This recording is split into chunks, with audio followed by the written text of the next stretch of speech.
Sa bayan ng San Ildefonso, Bulacan, nakatayo ang isang gusaling tinatawag ng mga residente bilang bahay na pula. Matagal na itong iniwasan ng mga tao, hindi dahil sa itsura lang nito, kundi dahil sa kasaysayang bumabalot dito. Mula sa malayo, tila ordinaryong lumang bahay lang ito na naluma ng panahon. Ang pintura nitong pula, kupas at natuklap na, ngunit may kakaibang pakiramdam na dala kapag tinitigan mo ng matagal.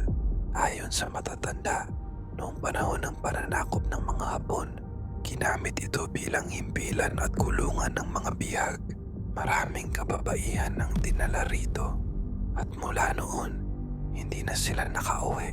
Sa bawat kwento ng mga nakakatanda, may maririnig kang parehong pattern, sigawan sa gabi, yabag sa hagdan, at mga tinig na tila humihingi ng tulong. Ngunit sa kabila ng mga babala, nananatiling atraksyon ito para sa mga taong mahilig sa misteryo at kababalagan. Isa sa mga yon si Lara, isang batang photographer na mahilig sa mga lugar na iniwan ng panahon, at kasama ang dalawang kaibigan, nagpasya siyang puntahan ito. Kasama ni Lara sina Marco at Jenny, parehong mahilig din sa kakaibang adventure at ghost hunting. Dumating sila sa harap ng bahay bandang alas 5 ng hapon. Dala ang camera, flashlight at recorder para kunan ng audio ang mga kakaibang tunog na maaari nilang marinig. Sa unang hakbang pa lang sa bakuran, napansinan ni Lara ang kakaibang lamig ng hangin kahit na tirik ang araw. Ang mga damo ay makapal at halos umabot na sa tuhod, at may mga punong matagal nang hindi natitibag na tila mga bantay ng lugar. Parang may nakatingin sa atin, bulong ni Jenny habang sinusundan si Marco papasok sa bahay. Sa pagbukas ng mabigat na pinto, sumalubong sa kanila ang amoy ng lumang kahoy at agnas. Ang loob ay puno ng lumang muebles, kurtinang kubas, at mga lumang litrato na nakasabit sa dingding. Ang iba'y hindi na malinaw, ngunit ang ilan ay nagpapakita ng mga babaeng nakasuot ng lumang bestida, nakangiti ngunit may lungkot sa mga mata. Habang nililibot ang unang palapag, napansin ni Lara ang isang piano sa gilid ng sala. Puno ng alikabok ngunit mukhang matibay pa rin. Bigla itong tumunog, isang mabagal na nota. Kahit walang taong nakaupo roon, napatingin silang tatlo sa isa't isa at alam nilang hindi yun basta hangin lang. Dahan-dahan silang lumapit at nakita nilang may lumang panyo sa ibabaw ng piano. May burdang pangalan sa wikang Hapon. Pinulot ito ni Jenny, ngunit agad niyang binitawan nang maramdaman niyang parang may malamig na kamay na humawak sa kanya. "Guys, may humawak sa akin," nanginginig niyang sabi. Hindi pa man sila nakakareact, narinig nila ang yabag mula sa hagdan. Mabigat, mabagal, at parang lumalapit sa kanila. Sinundan nila ng tingin ang pinagmumulan, ngunit walang taong bumababa. Ang hagdan ay tila nag-iimbita sa kanila na umakyat, at sa kabila ng takot, nagpasya silang sundan ng tunog. Pag-akyat sa ikalawang palapag, mas ramdam nila ang bigat ng hangin. Ang ilaw mula sa bintana ay kakaunti, at ang mga pintuan sa magkabilang gilid ng pasilyo ay sarado. Isa-isang binuksan ni Marco ang mga ito, at sa bawat kwarto ay may ibang itsura. Isa ay may lumang kama na may punit-punit na kulambo. Isa ay may kabinet na puno ng lumang uniforme, at isa ay may salamin na nabibitak, ngunit malinaw pa rin ang refleksyon sa salamin. Napansin ni Lara na may aninong nakatayo sa kanyang likod. Paglingon niya, wala namang tao. "Guys, nakita niyo ba yon?" tanong niya, ngunit umiling lang ang dalawa. Bigla nilang narinig ang malakas na pag-iyak ng babae mula sa kisame, at doon nila napansin ang maliit na takip papuntang atik. Siguro dito nanggagaling yung iyak? Sabi ni Marco. Sabay akyat sa silya para buksan ito. Nang buksan ni Marco ang takip ng attic, bumungad ang makapal na alikabok at mabahong amoy ng lumang kahoy na nabasa ng ulan. Ipinailaw niya ang flashlight at agad nilang nakita ang isang maliit na espasyo na puno ng kahon at lumang kagamitan. Ngunit sa pinakadulong bahagi, may nakaupong babae, nakatalikod, nakayuko, at tila may ginagapos sa kanyang mga kamay. "Miss, ayos ka lang?" Maingat na tanong ni Marco. Hindi ito sumagot.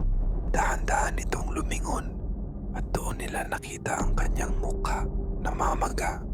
May pasa at dugo ng labi. Ngunit mas nakakatakot ay ang kanyang mga mata. Puti lahat, walang itim. "Tumakbo kayo," mahina nitong sabi. Bago unti-unting naglaho, naiwan sa sahig ang lumang panyong may burdang pangalan. Mula sa dilim ng attic, narinig nila ang sunod-sunod na yabag. Parang maraming sundalo ang sabay-sabay na nagmamartsa sa kisame. Agad nilang ibinaba ang takip at mabilis na bumaba ng hagdan. Halos magkasabay ang tibok ng kanilang puso at ang malamig na hangin na sumusunod sa kanila.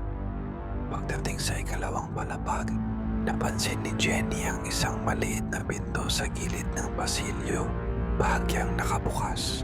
Inilapit ni Marco ang flashlight at nakita nilang tila may hagdan pababa, isang secret passage na papunta sa basement. Mula sa loob, may malamig na hangin na lumalabas. May halong amoy kalawang at bulok na karne. Biglang may lumitaw na anino ng isang lalaking nakaupo. Halos transparent, suot ang lumang uniforme ng Pilipinong gerilya. May benda sa ulo. "Hindi dapat kayo nandito." Mabigat at mabagal nitong sabi. Napatigil si Lara. "Sino ka?" tanong niya. Ngunit hindi sumagot ang anino. Bagkus ay itinuro lang ang hagdan pababa. Diyan sila ginagapos at diyan sila nawawala." Mula sa kailaliman, narinig nila ang tunog ng kalansing ng kadena at mahihinang pag-ungol. Nang kumurap si Lara, wala na ang anino. Naiwan lang ang bukas na pinto. Parang nanunukso sa kanila na bumaba, pero alam nilang masyado ng delikado. Bumaba sila pabalik sa unang palapag para hanapin ang pintuan palabas. Ngunit sa hindi maipaliwanag na dahilan, tila nag-iba ang ayos ng bahay. Ang sala na dinaanan nila kanina ay napalitan ng mahabang pasilyong puno ng pintong nakasara. Isa-isa nilang sinubukang buksan ang mga pinto, ngunit lahat ay kandado. Sa bawat segundo, unti-unting lumalabo ang kanilang paningin. At sa bawat kisap, nakikita nila ang mga flash ng nakaraan. Mga babaeng umiiyak, hinihila ng mga sundalo, at dinadala sa madilim na kwarto. Nararamdaman nila ang matinding takot, hindi lang dahil sa mga nakikita, kundi dahil parang sila mismo ang nasa sitwasyong iyon. "Kailangan nating makalabas," bulong ni Marco. Ngunit sa dulo ng pasilyo, may isang malaking pintuan na unti-unting bumubukas at mula roon, lumalabas ang isang matangkad na lalaking nakasuot ng lumang uniforme ng sundalong hapon. May hawak na dugo ang espada.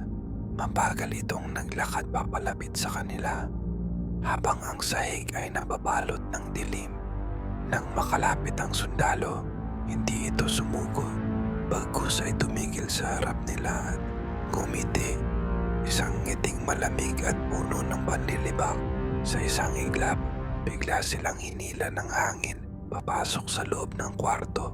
Pagpasok nila, bumungad ang isang lumang salamin na halos kasing taas ng dingding. "Ano daw?" tanong ni Jenny, nanginginig. Hindi sila nakikita ng salamin na parang normal. Sa halip, ang nakikita nila ay isang eksena mula sa nakaraan. Dos-dos ng babae, nakagapos, umiiyak at dinadala papasok ng mga sundalo. Ang mga babaeng iyon ay may mga mukha na halos kahawig ng kanila. Biglang nag-iba ang eksena. Sila mismo ang nasa refleksyon, nakagapos, at may sundalong nakatayo sa likod nila. Ito na ang huli ninyong makikita. Bulong ng isang tinig sa kanilang likuran. Paglingon nila, wala namang tao. Ngunit ang malamig na hininga ay ramdam nila sa bato. Nagsimulang mabasag ang salamin at sa bawat pirasong nalalaglag, may sumisigaw mula sa loob nito. Nagdilim ang paligid at ang tanging liwanag na natitira ay mula sa basag na salamin. Hinila ni Lara ang mga kaibigan at pilit na tumakbo papalayo.